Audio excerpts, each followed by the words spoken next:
Bonjour et bienvenue sur Avant j'étais prof, le podcast des enseignantes et enseignants qui ont osé la reconversion. Je m'appelle Florence, j'ai été professeure des écoles pendant 6 ans et je travaille maintenant à mon compte en tant que rédactrice web SEO.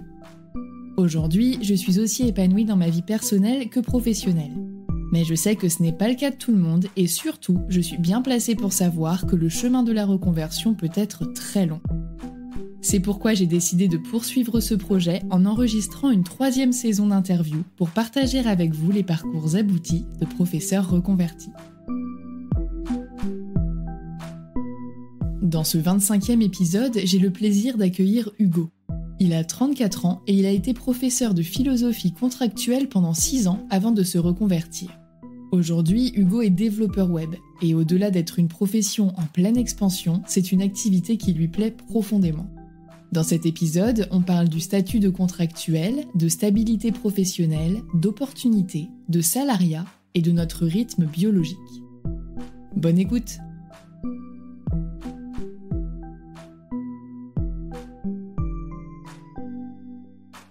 Bonjour Hugo. Bonjour.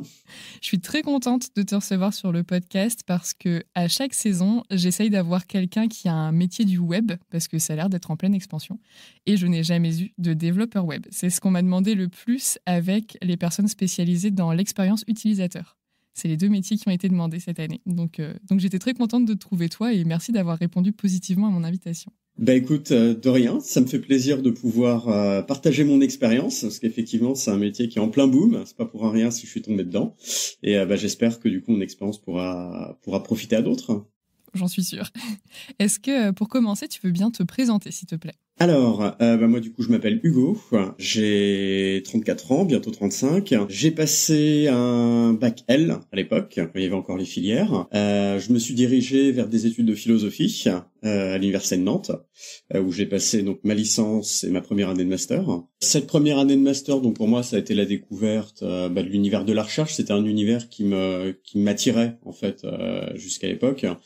On va dire que le suivi de mon mémoire a pas été l'expérience la plus agréable que j'ai connue, et donc du coup ça m'a un petit peu refroidi, ce qui fait qu'après mon master 1, du coup j'ai arrêté, et je me suis un peu posé la question de ce que j'allais faire dans ma vie, parce que du coup je m'étais vraiment dirigé vers la philo pour l'enseigner, donc je me suis retrouvé durant une petite période de remise en question, où j'ai eu l'occasion d'échanger avec des amis qui commençaient l'enseignement, et je me suis dit pourquoi pas me diriger vers l'enseignement primaire. Et donc du coup, je suis arrivé en enseignement primaire. C'est un long parcours. Donc j'ai fait quelques vacations en primaire. J'ai continué une formation après en master pour devenir prof des écoles, donc à l'ESP à l'époque. J'ai raté le concours de peu parce que je me suis rendu compte, je pense qu'au final, c'était quand même pas ce que je voulais faire à la base.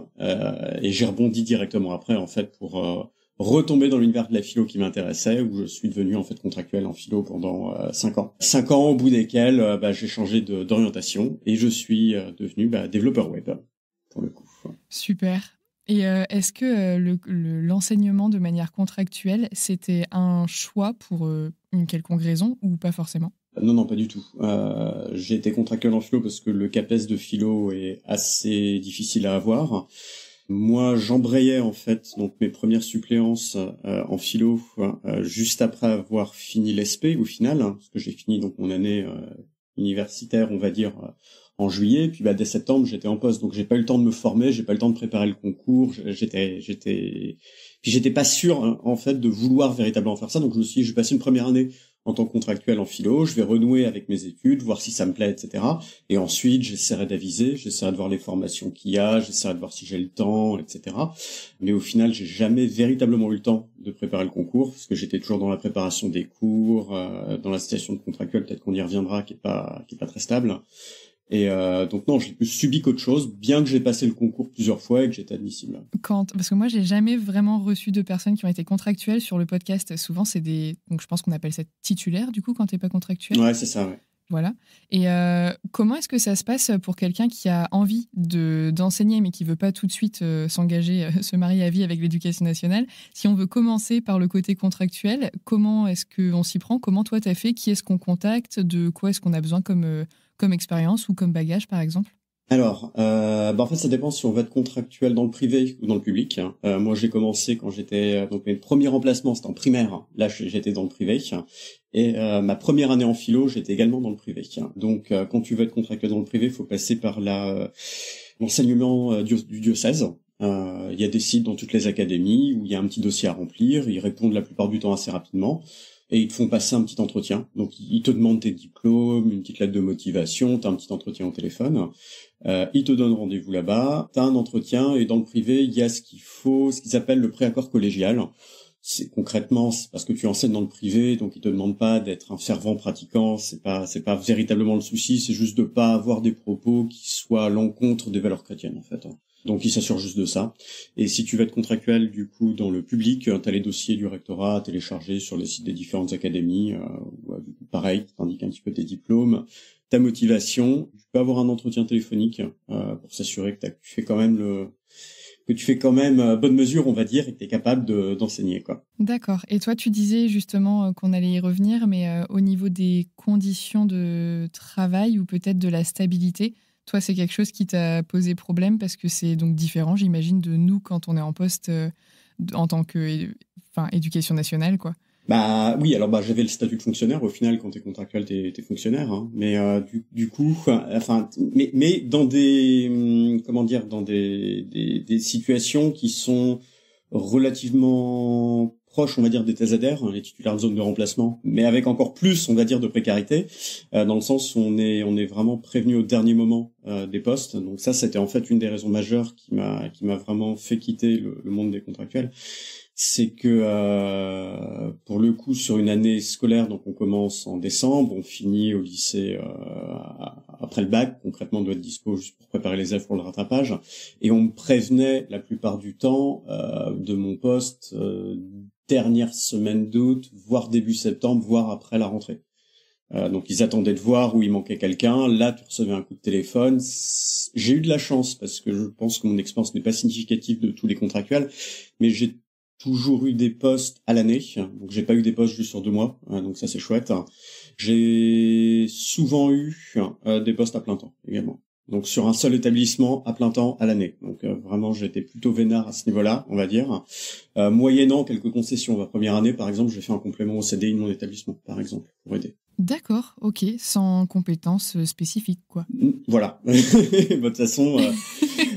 Honnêtement, de toute façon, on peut être contractuel à partir du moment où on a un niveau master, peu importe que ce soit dans la discipline enseignée. Il s'assure juste que tu aies des compétences. Bon, évidemment, il préfère quand même que tu aies une licence. Au moins, je crois que la licence dans la discipline est obligatoire, mais il n'y a pas d'obligation d'avoir un master disciplinaire pour enseigner. Donc, par exemple, tu peux avoir fait une licence de philo et faire de la philo, ou alors avoir une licence, on va dire, en philo, avoir recommencé des études, avoir de la bio et quand même être... arriver prof après, quoi. Contractuel, je veux dire. Ok, donc ça veut dire que moi, par exemple, j'ai une licence LEA trilingue, j'ai un master 1 d'anglais également d'anglais en enseignement, donc techniquement, je peux postuler en tant que prof d'anglais. Ouais, là, je pense que tu peux postuler en tant que prof d'anglais, ouais, clairement. Wow, pauvre élève, je ferai jamais ça, je me le jure. J'ai pas du tout les compétences pour, mais ok, c'est intéressant de voir que le diplôme ou le parcours qu'on a peut vraiment nous aider. En fait, il n'y a pas une très très grosse sélection, du coup, t'as pas besoin d'avoir un concours spécifique, mais par contre, du coup, tous les ans, c'est un peu la loterie, voire plus régulièrement quand t'as pas un poste à l'année, quoi. Bah, c'est ça. Moi, j'avais pris l'habitude, à partir de la réouverture des établissements, on va dire deuxième quinzaine d'août, de commencer à démarcher moi-même, en fait, les établissements pour connaître les besoins et appeler directement, en fait, le rectorat pour dire, bah, je sais que j'ai pris contact avec tel établissement, ils savent qu'il va leur manquer un poste en philo. Voilà, ils sont intéressés potentiellement par mon profil, je vous signale ma présence, mon existence, voilà, essayer de faire quelque chose si c'est possible. Parce que je suis tombé durant une année US, j'ai dit que j'ai fait 5 ans de remplacement, mais en réalité, j'étais 6 ans contractuel. Mais dans cette période de 6 ans, il y a eu une année où j'ai rien eu. En fait, on m'a rien proposé du tout. Où j'étais en demande et il se trouve que au final, j'ai appris l'année d'après, donc cette année vide, on va dire, dans l'établissement où je suis arrivé, que eux n'ont pas eu de prof de philo de l'année non plus. Alors que moi, j'étais demandeur. C'est une blague? Non, c'est pas une blague. Et pourquoi? Parce qu'il n'y a pas eu de correspondance faite entre véritablement les fichiers du rectorat et les demandes des contractuels. Donc je te parle, ça remonte à peut-être 6 ans, moins 6 ans. Mais j'espère que ça a changé, que ça s'est un petit peu perfectionné. Mais on était à une époque où c'était quand même laborieux, très laborieux. Et toi, contrairement à une personne qui va être remplaçante en tant que titulaire, admettons, moi, si j'étais remplaçante, enfin, quand j'étais remplaçante, parfois, je n'avais pas de poste, mais j'étais quand même payée. Toi, cette année-là où tu n'as pas eu de poste, du coup, tu étais quand même payée ou pas? Absolument pas. D'accord, oui, donc tu n'as pas la même sécurité de l'emploi que quand tu es titulaire quand même, quoi. Non, il y a strictement aucune sécurité en tant que contractuel. On est payé sur les heures qu'on fait. Moi, vu que je faisais des années complètes, j'avais mes vacances d'été qui étaient rémunérées, qui étaient comprises, je crois. J'espère que je dis pas de bêtises. Il me semble que mes vacances d'été étaient rémunérées. Mais par contre, si tu fais genre une demi-année ou si tu fais 3/4 d'une année, je suis pas sûr. Encore une fois, je n'ai pas été dans la situation, donc je suis pas sûr à 100%. Mais il me semble que les vacances d'été, par exemple, ne sont pas indemnisées, quoi. D'accord, mais t'es pas payé plus cher les autres mois pour autant? Ah non, absolument pas. Absolument pas. Non, la situation est vraiment pas très très confortable. C'est le moins qu'on puisse dire. D'accord. Et qu'est-ce qui t'a plu quand même pour rester 5 ou 6 ans dans l'enseignement? Qu'est-ce qui t'a plu dans l'enseignement de la philo? Déjà, c'était la discipline que j'aimais et c'est pour ça que je me suis dirigé dedans après mon bac. Donc avoir la latitude, on va dire, de continuer à faire de la philo et de l'enseigner, c'était véritablement, mon objectif à la base. Donc c'est quelque chose qui m'a plu. Mine de rien, globalement, le rapport avec les élèves était quand même plutôt dans l'ensemble sympa. On dit que la philo, ouais, ça va pas intéresser les jeunes, etc. Bon, la manière dont je présentais mes cours, en tout cas, j'ai toujours réussi à capter l'attention de la plupart des élèves de la classe. Je dis pas qu'il y avait forcément toujours les efforts faits derrière pour travailler la matière, mais en tout cas, en classe, la plupart du temps, ça se passait quand même relativement bien. On voyait la lueur un petit peu s'éveiller dans les yeux des élèves quand on leur faisait réaliser quelque chose, quand on leur parlait de société de consommation, quand on faisait un petit cours sur Descartes, qu'il n'y avait pas autant de certitudes qu'on ne croyait, des choses comme ça. Et ça, c'était hyper gratifiant parce que du coup, on avait des discussions des fois un petit peu en dehors des cours. À la fin de l'année, ça c'est la satisfaction également de voir les élèves avoir le bac, dire merci monsieur, je passe une très bonne année, je vais continuer à lire de la philo et puis ça c'est vraiment agréable, quoi. Puis la relation tout bêtement avec la jeunesse qui était plutôt bien. Ça c'était un cadre qui me plaisait, on va dire. La relation vraiment avec la classe était agréable, quoi. Et du coup, qu'est-ce qui fait, au-delà peut-être du manque de sécurité, que tu décides de partir au bout de la 6e année?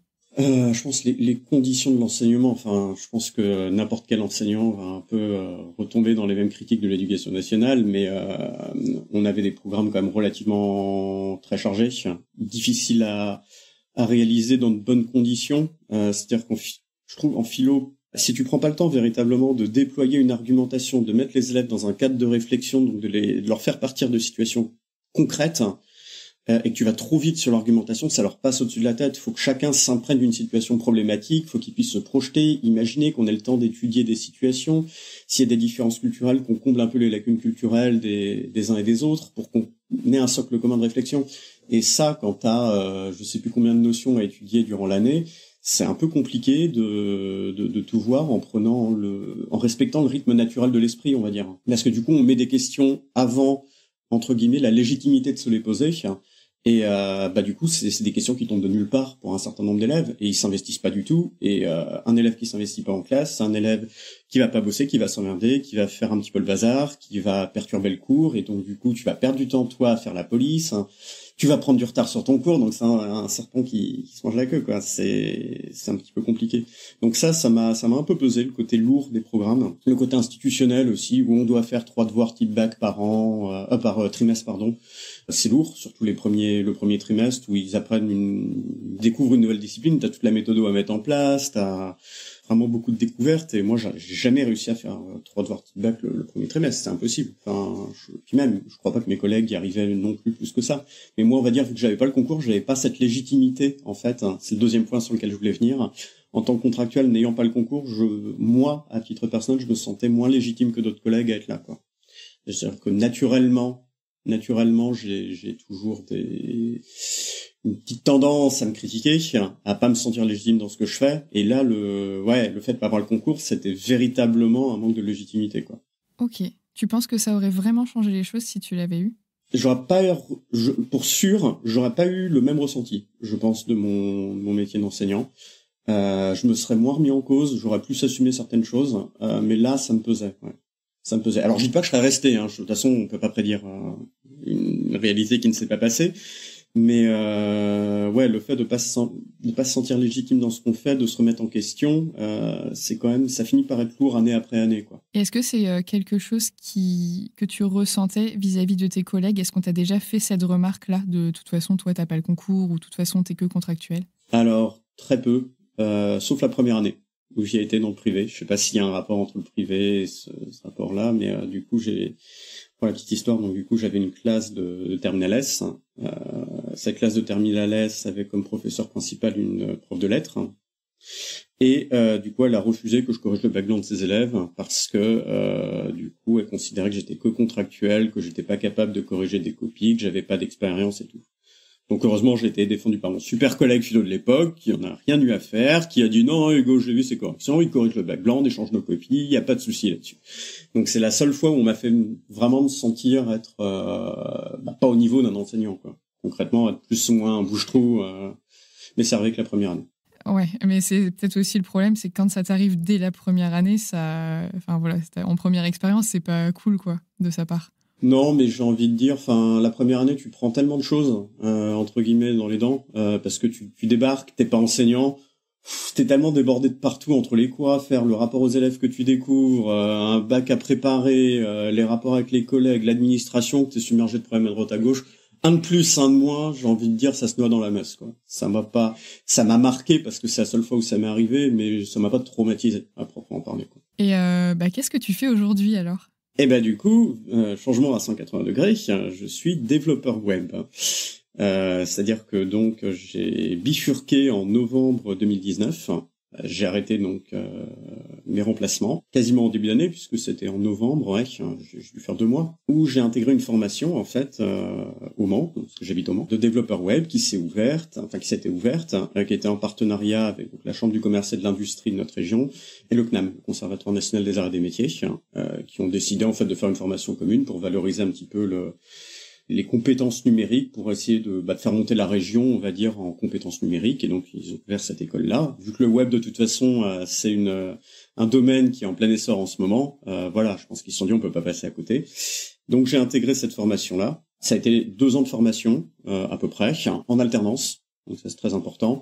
Alternance qui a débuté très vite. 3 mois après le début des cours, on était en alternance, où on est resté 1 an et demi en alternance. Donc, ça a vraiment été apprentissage sur le terrain, plus qu'autre chose. Donc ça, c'était chouette. Et du coup, j'ai été embauché dans ma boîte après mon alternance en août dernier. Et là, je viens de changer de boîte.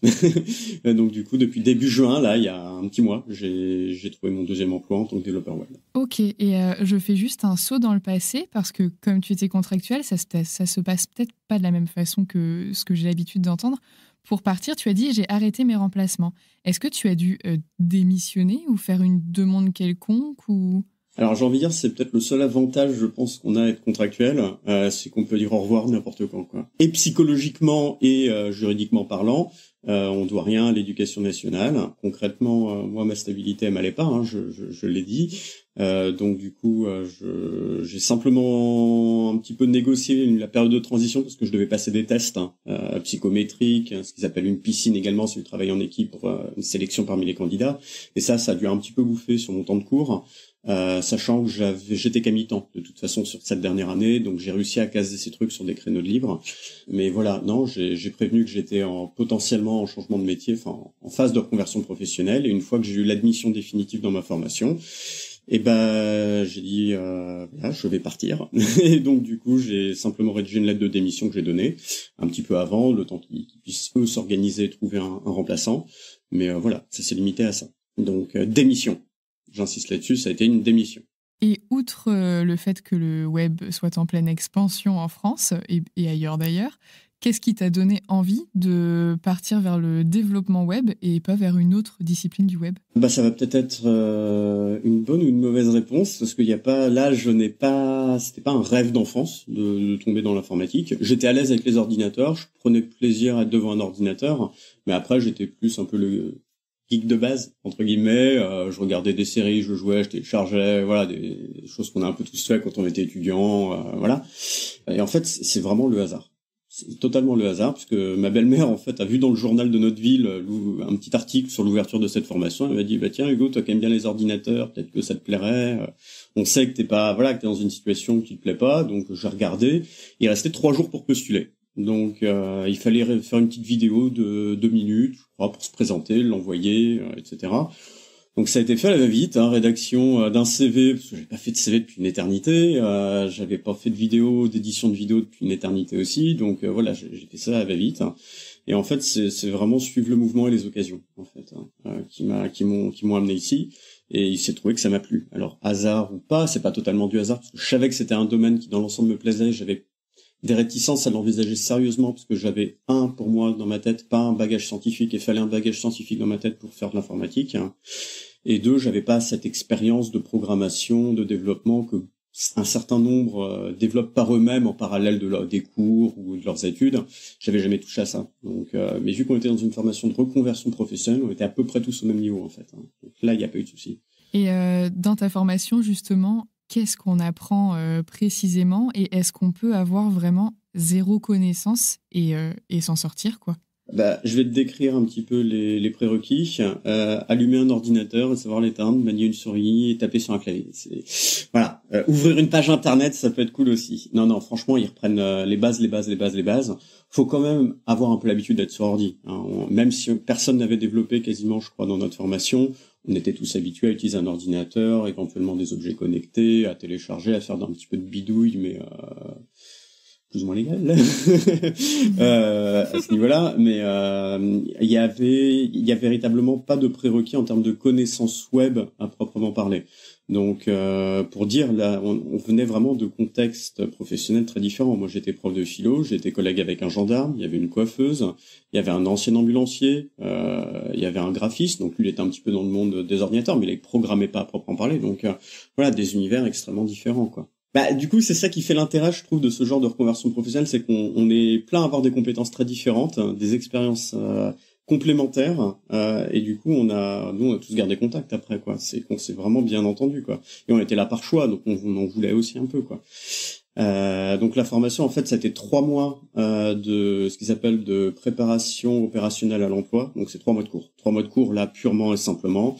On voit les bases du fonctionnement d'Internet, comment créer une page web en HTML avec du CSS, donc pour mettre en forme un petit peu une page web. Les bases de l'algorithmie et du JavaScript, qui sont les 3 langages web en fait qui sont utilisés en majorité, ne serait-ce que pour pouvoir un petit peu se débrouiller, on va dire, les premières semaines où on va arriver en entreprise, parce que ça arrive très vite, 3 mois de cours puis entreprise. Il y a quand même des choses à voir. En 3 mois, clairement, on n'est pas opérationnel, mais c'est une préparation.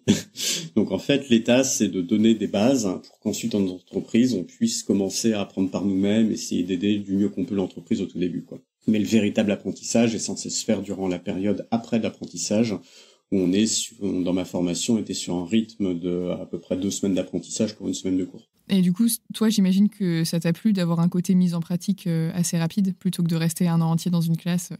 Clairement. Et en plus, ça m'a arrangé pour l'expérience et la valorisation, on va dire, sur le marché du travail, parce que ce qu'ils recherchent, il y a des diplômes, effectivement, et c'est surtout l'expérience, en fait.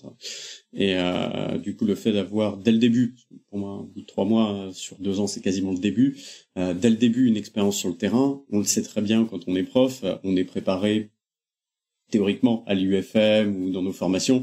Quand on arrive en classe, c'est totalement autre chose, quoi. T'apprends sur le terrain, t'apprends vraiment sur le terrain. Donc c'est exactement la même chose dans le milieu des entreprises au final. T'es préparé pour certains éléments théoriques, mais de fait ça fonctionne jamais comme c'était prévu, quoi. Donc t'es toujours à gérer des trucs que t'avais jamais anticipés et voilà. Donc du coup j'ai retrouvé un peu mes marques de contractuel où je suis balancé dans un endroit où j'étais pas prêt, donc j'ai pas été vraiment surpris. Mais il y a beaucoup à apprendre, quoi. Il y a beaucoup à apprendre. Et comment tu décrirais de manière simple, pour que tout le monde le comprenne, le métier de développeur web ? C'est extrêmement vaste. En fait, c'est vraiment compliqué parce que ça englobe plein de choses. Alors déjà, on parle du développement web, donc c'est un peu particulier. Le web, c'est véritablement une architecture, ce qu'on appelle client-serveur. Donc il y a un serveur qui est distant, une forme d'ordinateur qui va tourner à distance chez OVH, Amazon, des trucs comme ça. Et nous, on reçoit sur notre navigateur internet, Mozilla ou Chrome, les informations de ce serveur qui vont permettre d'afficher en fait les pages internet. Et donc nous, on est sur ce type d'architecture. C'est pas un logiciel. Moi, je programme pas des logiciels qui sont installés directement sur l'ordinateur. En fait, c'est des logiciels qui sont déployés sur des serveurs à distance et qui permettent, par le biais des navigateurs, d'accéder à des fonctionnalités à distance avec des interfaces graphiques en fait. Donc en fait, le développement web, c'est ça, c'est utiliser les technologies, les langages informatiques et les architectures qui existent pour pouvoir apporter des services aux utilisateurs via leur navigateur internet ou des applications mobiles. D'accord. Et toi, comme type de mission, par exemple, si t'es pas soumis à la confidentialité, bien sûr, qu'est-ce que tu fais qui pourrait être parlant ou concret, on va dire? Alors, je peux pas trop parler de notre première entreprise parce que du coup, on développait un produit d'entreprise qui est pas encore sorti, donc je peux pas trop en parler. On était juste j'étais quand même dans une boîte qui faisait de l'intelligence artificielle axée autour de la reconnaissance vocale. Donc tout ce qui est traitement de la voix, reconnaissance des émotions, compréhension du langage. Et donc il y a c'est un peu une solution, un logiciel qui sortira un jour, auquel j'ai un petit peu participé. Mais là, typiquement, je suis plus sur un site internet même sans donner tous les détails, en gros, je refais un client mail, concrètement pour l'instant. Une forme de Gmail où je dois faire en fait tous les envois de stockage dans les bases de données des messages, création d'utilisateurs, de groupes d'utilisateurs avec différents paramétrages, un petit peu plus compliqué, mais je vais pas rentrer dans les détails, mais concrètement, c'est ça que je fais là actuellement.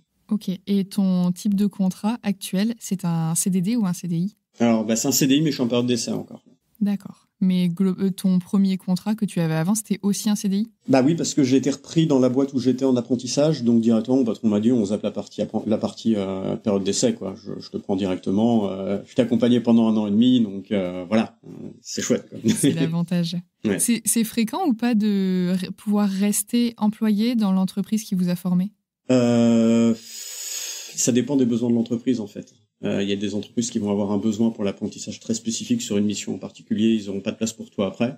Et il y en a d'autres qui vont effectivement, s'ils ont été bien entendu satisfaits par l'apprenti, le garder.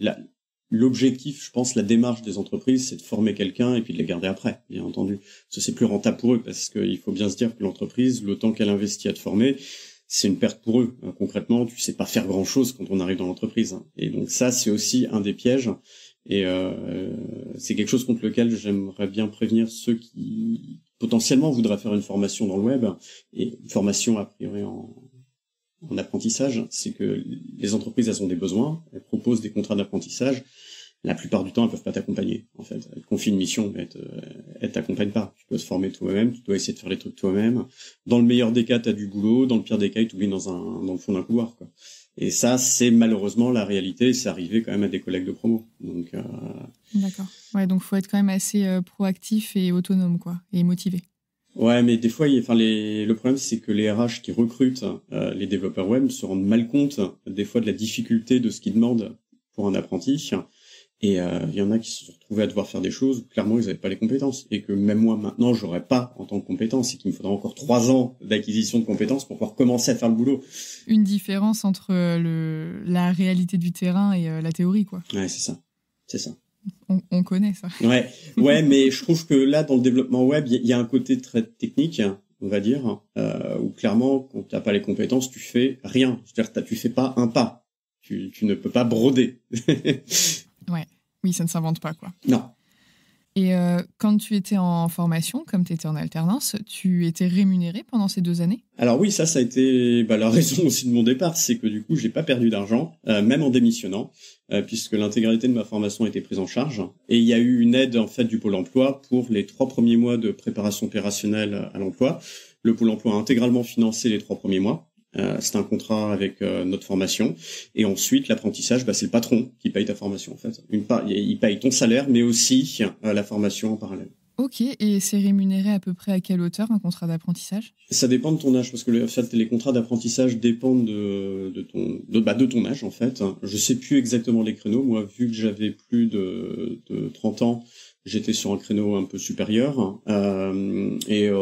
Concrètement, j'avais 1300, je crois, 1300 et quelques par mois, net. D'accord. Et après, par contre, au moment où tu signes ton contrat en tant que salarié, quoi, ton CDI, là, ton salaire, j'imagine, augmente en même temps? Dans ma première entreprise, il a pas augmenté parce que c'était une start-up et il avait pas les moyens de payer plus. Moi, j'ai pris sur moi, je me suis dit, bon, le temps que l'entreprise monte un petit peu, j'accepte d'être payé la même chose, sans perte, mais la même chose. Il se trouve que ça n'a pas augmenté. Et là, dans mon entreprise actuelle, j'ai été embauché à 1800 euros net. Donc, une augmentation de 400 euros. Voilà. Après, du coup, 1 an dans la profession en tant que salarié, quoi. Si j'exclus, ça dépend comment tu considères ta période d'apprentissage.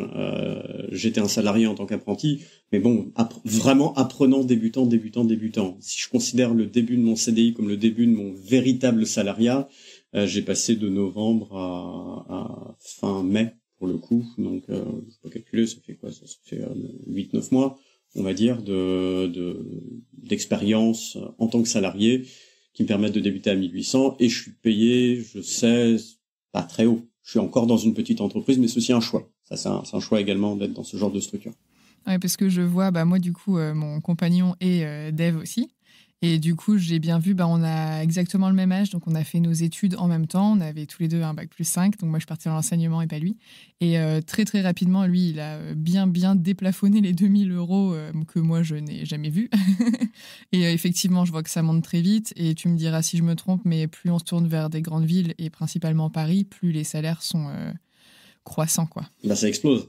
Tous les développeurs en région parisienne, c'est pas une augmentation de 10% qu'il y a, hein, c'est beaucoup plus. Hein. C'est pour ça que la plupart des entreprises, si elles peuvent se permettre de pas prendre des développeurs qui sont sur Paris, ils évitent parce que du coup le coût est quand même beaucoup plus cher.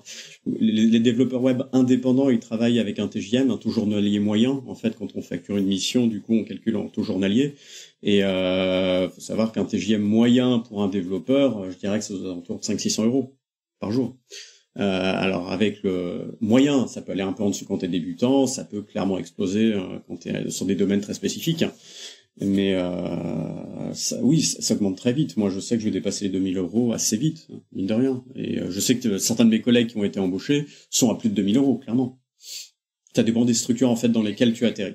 Et est-ce que la sécurité de l'emploi, ça te plaît, ça t'apaise, ou finalement pas plus que ça? Si, là, c'est une période un petit peu particulière parce que je suis en période d'essai, donc j'ai pas encore cette sécurité, on va dire. Mais oui, c'est quelque chose qui est quand même tranquillisant à mes yeux. Malgré tout, il y a une différence parce qu'on dit que dans l'éducation nationale, on est aussi tranquille. C'est pas les mêmes tranquillités, c'est-à-dire que pour se faire virer dans l'éducation nationale, il faut quand même commettre une grosse bourde. Voilà. Alors que dans un boulot, clairement, si tu ne donnes pas des résultats, ils vont pas te virer, mais concrètement, si, ils peuvent te virer de toute façon, même si les patrons préfèrent éviter, mais ils peuvent clairement te pousser à la démission, quoi. Donc c'est quand même une tranquillité que j'apprécie, mais je ne peux pas me permettre de ne rien faire, quoi, clairement. Et le côté justement entreprise, le fait d'avoir des supérieurs, N+1, N+2, une hiérarchie, un ordre à suivre et tout ça, c'est compliqué après être passé par l'enseignement ou on s'y fait bien? Alors moi, du coup, c'est un choix personnel.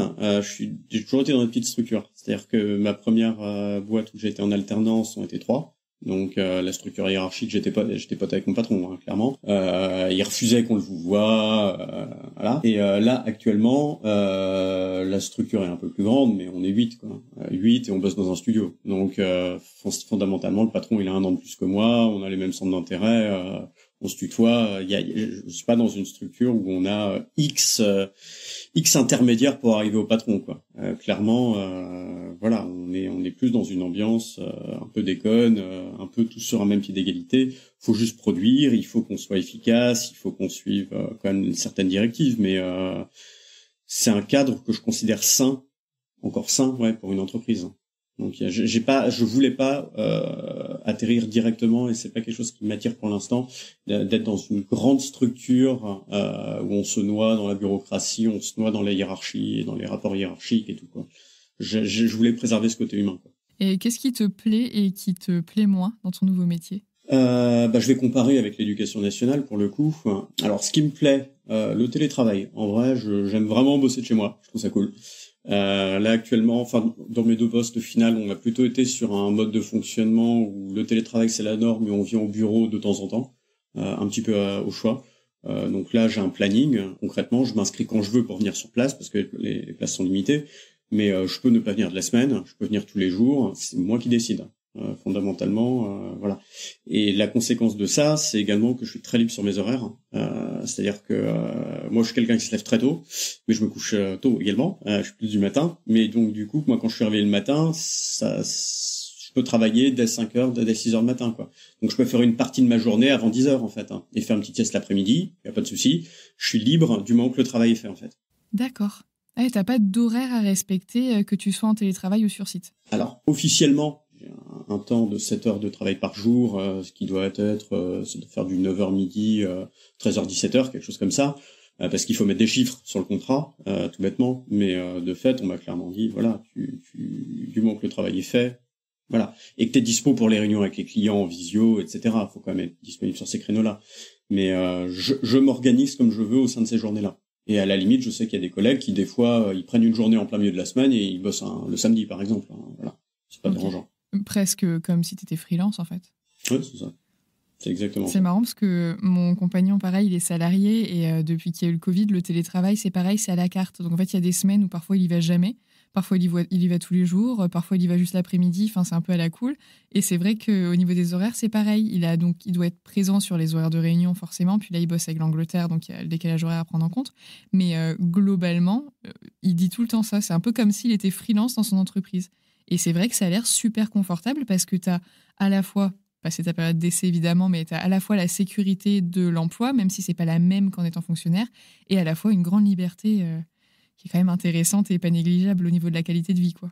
Bah, moi, je préfère énormément, en fait, ce rythme de travail. C'est-à-dire qu'en fait, je peux respecter mon organisme, tout bêtement. Je sais que je suis plus efficace le matin et ça m'arrange énormément parce que du coup, j'abats une quantité de travail beaucoup plus importante tôt dans la journée et je m'y retrouve au final. Alors, moi, je préfère pouvoir suivre mon rythme biologique naturel plutôt que de me forcer à devoir attendre 9h, 9h30, 10h quand c'est des Parisiens qui viennent bosser au Mans parce que le temps des déplacements. Et à Paris, on commence pas tôt, mais on finit tard également. Plutôt que de se perdre dans des réunions interminables, des moments qui te servent à rien, où tu perds de l'efficacité en journée, voilà, tu t'organises comme tu veux chez toi. Et les moments où tu te mets à bosser, t'es vraiment efficace. Enfin, tu peux véritablement te donner les moyens d'être efficace. Et ça, pour moi, c'est un confort qui est, quelque part, n'a pas de prix, quoi.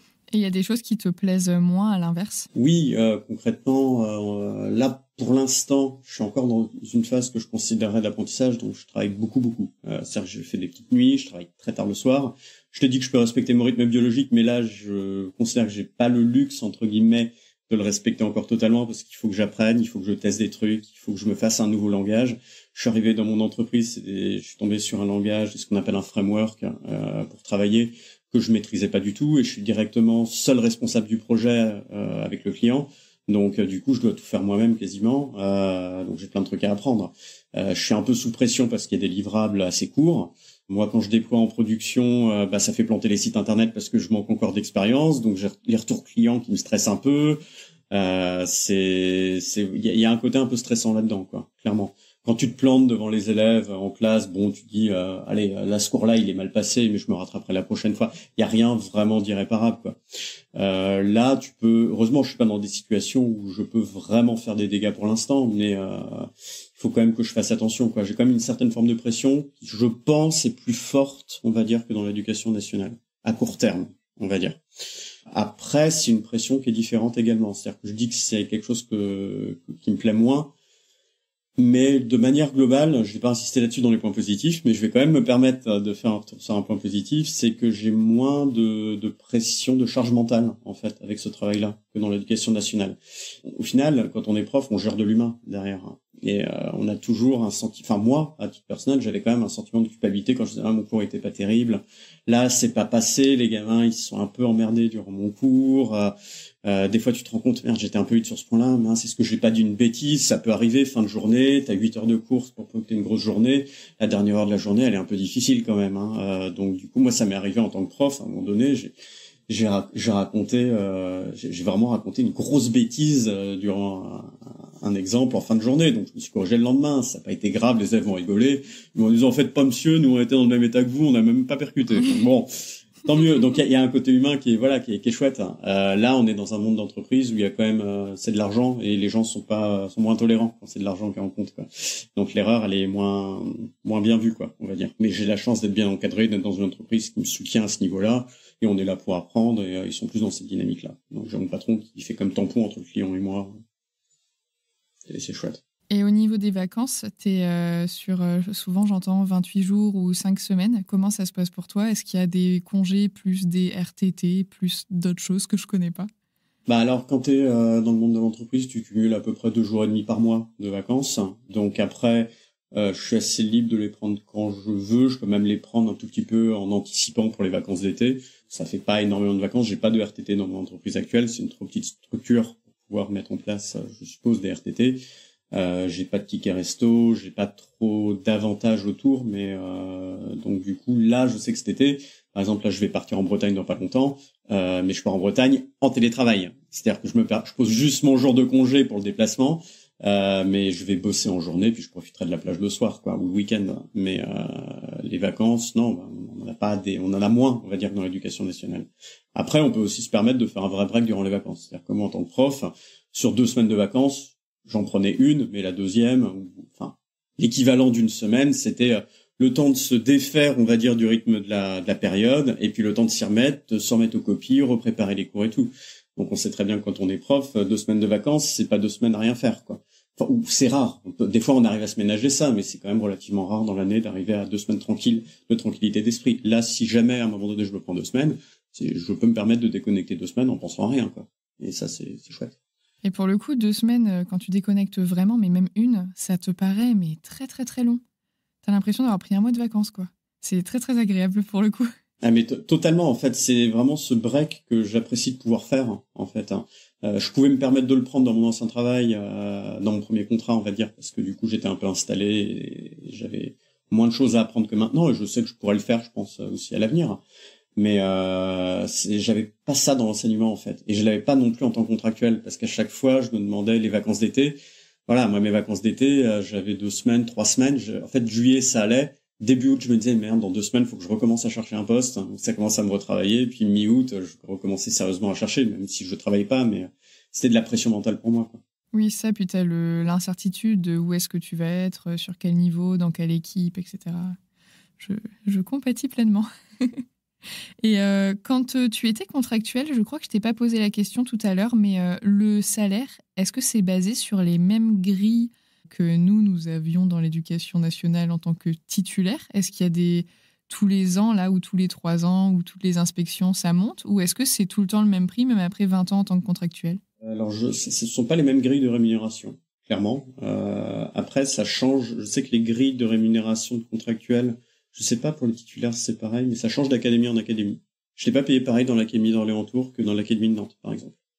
Donc je sais pas pourquoi, mais j'ai pas touché les mêmes salaires. Après, théoriquement, en tant que contractuel, quand tu effectues 5 ans de remplacement sans un certain nombre de mois de carence, on va dire, c'est pas qu'il te propose, il t'impose, t'es CDIsé, entre guillemets, en tant que contractuel. Ça, c'est un statut intéressant. C'est que tu deviens un contractuel CDIsé, c'est-à-dire que, en fait, tu es réinscrit automatiquement sur les listes à chaque rentrée, en fait. Et même si tu n'ont pas de poste à te proposer, ils te payent quand même. Ah, ça peut être très intéressant. Oui et non. Alors oui et non. Parce que moi, c'est absolument ce que je voulais éviter, parce qu'en fait, une des seules libertés qu'on a en tant que contractuel, c'est refuser les postes qu'on nous propose. Et quand t'es CDIsé, tu n'as pas le droit de refuser le poste qu'on te propose. Donc, si on te propose de faire juste 2 heures dans un patelin à 50 km de chez toi, t'as pas le droit de dire non. D'accord. Oui, il y a du positif et il y a la contrainte qui vient avec, quoi. C'est ça. Ok.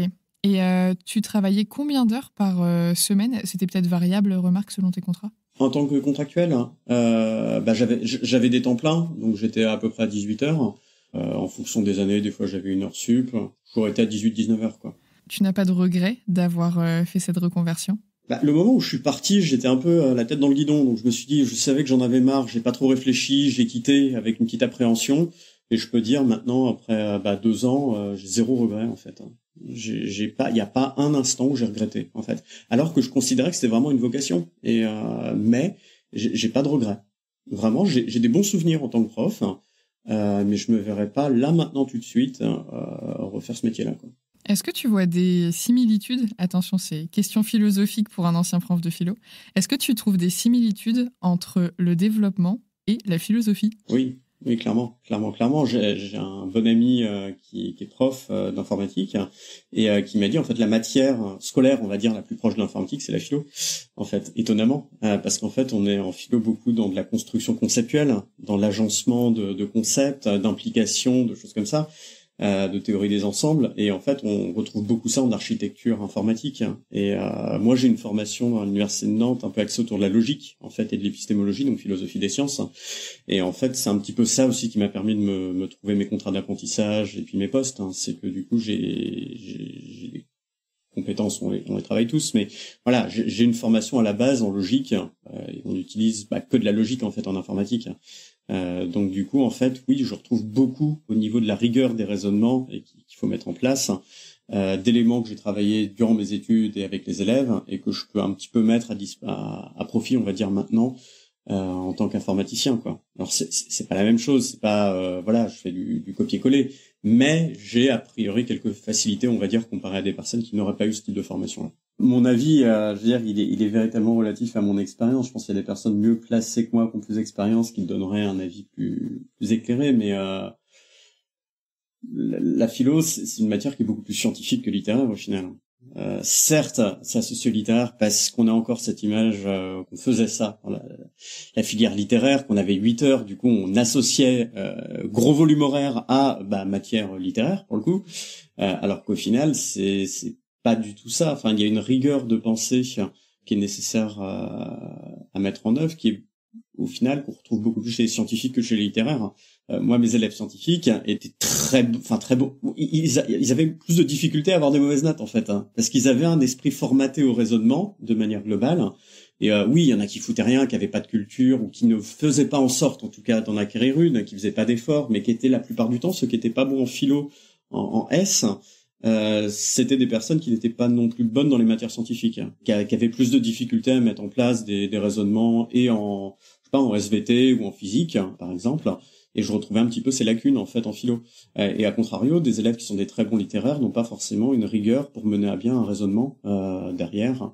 Bien que certains puissent avoir une grande culture, mais avoir une grande culture, je veux dire, ce que je dis aux élèves, c'est une disserte de philo, c'est pas une liste de courses. Il suffit pas de juxtaposer entre guillemets les références. Camus a dit ça, Ionesco a dit ça, Bergson a dit ça, Nietzsche a dit ça, etc., etc.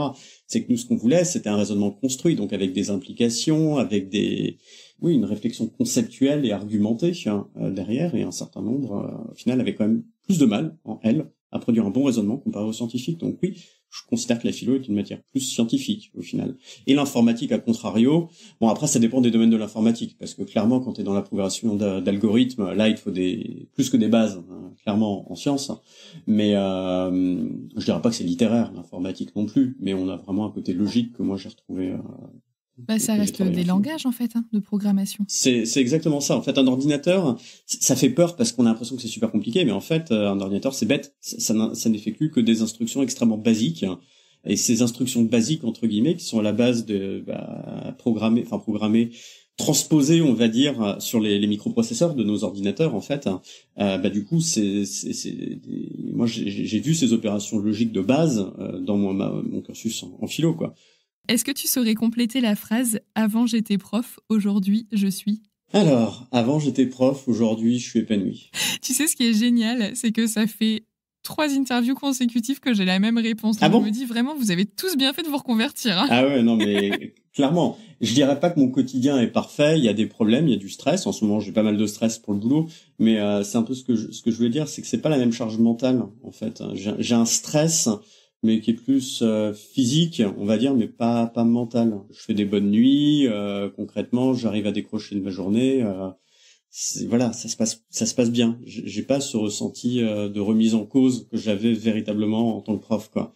Parce que je trouvais qu'il y avait vraiment, en tant qu'enseignant, je suis désolé, je reviens sur ce qu'on a dit au début de l'entretien, mais du coup, une chose qui m'a un peu déplu dans les limites de l'enseignement, c'était un peu la perte de sens aussi enfin, de ma discipline, le fait de pas se donner les moyens de permettre aux élèves de faire véritablement de la philo, bah, du coup, je me demandais à quoi je servais, au final. C'est-à-dire qu'il y avait 2-3 élèves qui accrochaient à la discipline, quoi que je fasse, de toute façon, ils auraient accroché.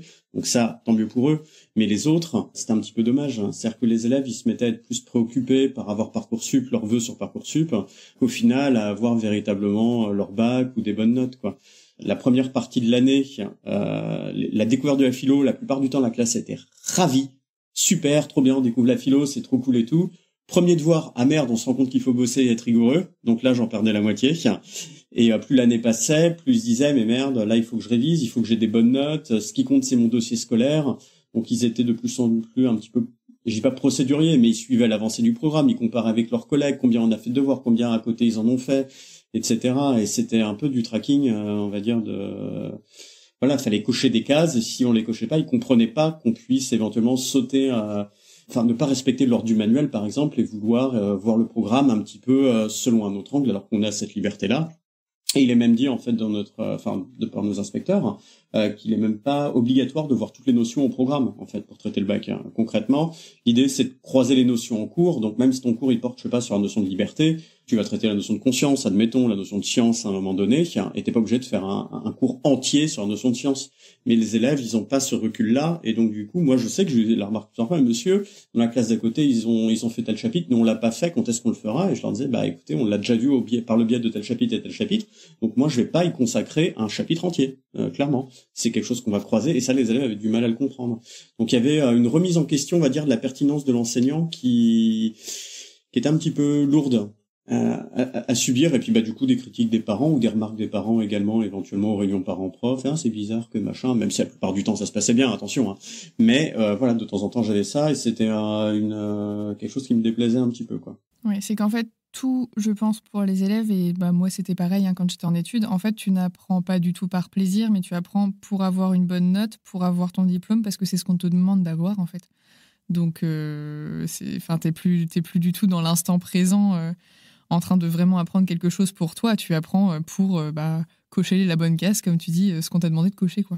Bah en fait oui, moi c'était ça qui était triste, c'est que en fait les élèves au début de l'année ils abordaient une nouvelle discipline, ils étaient contents. Je voyais cette lueur entre guillemets qui s'allumait dans leurs yeux, et dès qu'ils prenaient conscience que ça allait être dur d'avoir une bonne note, il y avait plus personne en fait, hein. Et ou alors il fallait absolument travailler que pour la note.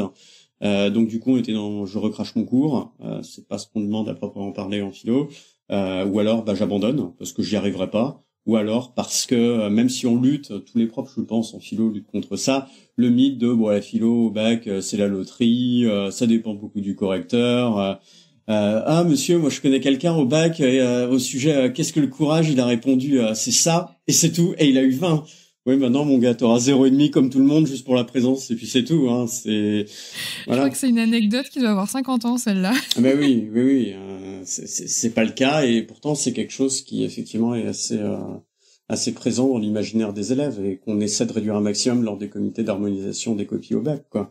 Qu'est-ce que tu dirais à quelqu'un qui, justement, commence à plus se sentir très bien dans son métier, mais qui sait soit pas vers quoi aller, soit qui sait mais qui ose pas, qui hésite? Qu'est-ce que tu pourrais dire à ces personnes-là, ou à ton toi d'il y a 3 ans?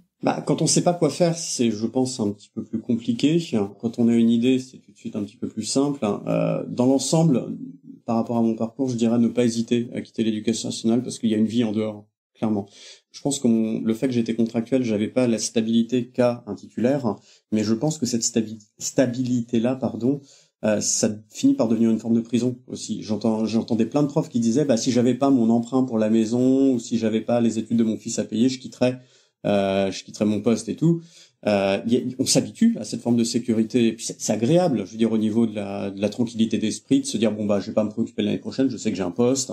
Une fois qu'on a notre poste, qu'on est titulaire, on est tous les ans dans le même bahut.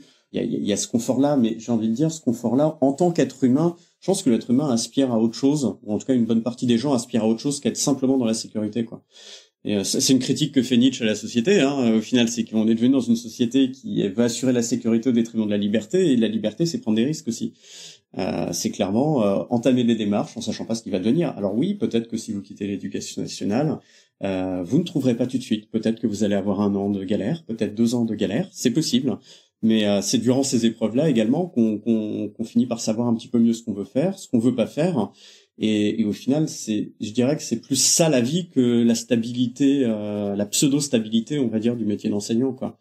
Je trouve ça, au final, beaucoup plus épanouissant de se retrouver confronté à des situations problématiques, à ne pas être sûr, à vivre mon incertitude et ma pression, moi, dans mon boulot actuel, mais avec des perspectives où je peux me dire, bah tiens, une fois que j'aurai acquis suffisamment d'expérience, je quitte mon boulot et je me lance en tant qu'indé, ou je lance mon propre logiciel, ou je vais avoir des idées, je vais m'associer avec d'autres, ou je monte une école d'informatique. On a plein de projets avec des copains. Enfin, voilà, on peut faire plein de trucs. Et ça, cette liberté, je trouve qu'elle manque entre guillemets quand t'es prof. Parce que quand t'es prof, moi, je sais que mon amie est enseignante aussi depuis 10 ans, donc on a souvent ces discussions-là. C'est vrai qu'on a du mal à se dire quand on est prof, mince, je quitte l'enseignement. Qu'est-ce que je peux faire? Parce que j'ai étudié une discipline. Comment je peux réinvestir ce truc en dehors? Souvent, c'est un petit peu limité. Tu peux rien faire exactement avec ton bagage. Il faut que tu fasses des formations complémentaires. Eh ben, faites-les, quoi. Faites-les. Prenez ce risque, quoi. Prenez ce risque. Mesurez, hein. Si vous avez des enfants, laissez pas mourir de faim non plus. Mais, dans l'idée, quand même, de pas négliger son épanouissement personnel, quoi. Clairement. Parce qu'on n'a qu'une vie. Je ne dirais pas mieux pour terminer cet épisode. Je bois tes paroles, je suis 100% d'accord avec toi. Moi, je suis persuadée qu'on n'est pas forcément fait pour être sédentaire au point où on l'est devenu. Et je pense qu'on n'apprend jamais autant sur soi que dans les moments de doute et d'instabilité. C'est très désagréable à vivre, hein. Je suis passée par là, comme toi certainement, et comme beaucoup de personnes qui vont écouter ça, mais...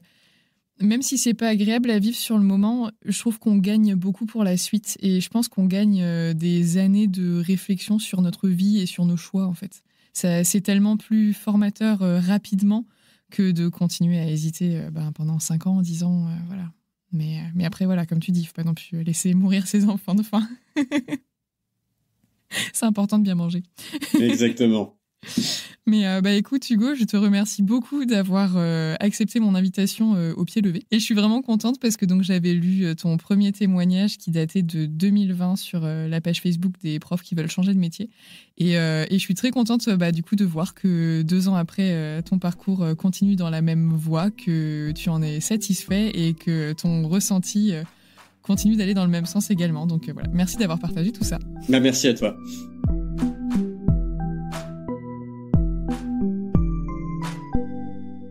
Merci d'avoir écouté cet épisode jusqu'au bout. S'il vous a plu, abonnez-vous pour ne pas rater les prochains épisodes. Pour que le podcast gagne en visibilité, vous pouvez le noter et le commenter sur votre application d'écoute favorite. Je vous invite également à le partager avec vos proches, vos collègues et sur vos réseaux sociaux. Pour soutenir le podcast financièrement, je vous donne rendez-vous sur Tipeee, une plateforme de financement participatif dont vous trouverez le lien dans la description de l'épisode. Les dons y sont possibles à partir d'€1 et ils me permettent de financer le matériel, l'hébergement et une petite partie du temps que je passe à créer ce podcast. Merci à toutes les personnes qui ont accepté de faire un don et qui ont facilité la diffusion de cette 3e saison. Grâce à vous, j'ai pu déléguer le montage et le mixage de l'épisode que vous venez d'entendre à Alice, qui est ingénieure du son. Retrouvez l'actualité du podcast sur Instagram et Facebook @avantj'étaisprof, ainsi que les liens vers les sujets abordés dans la description de l'épisode. À bientôt!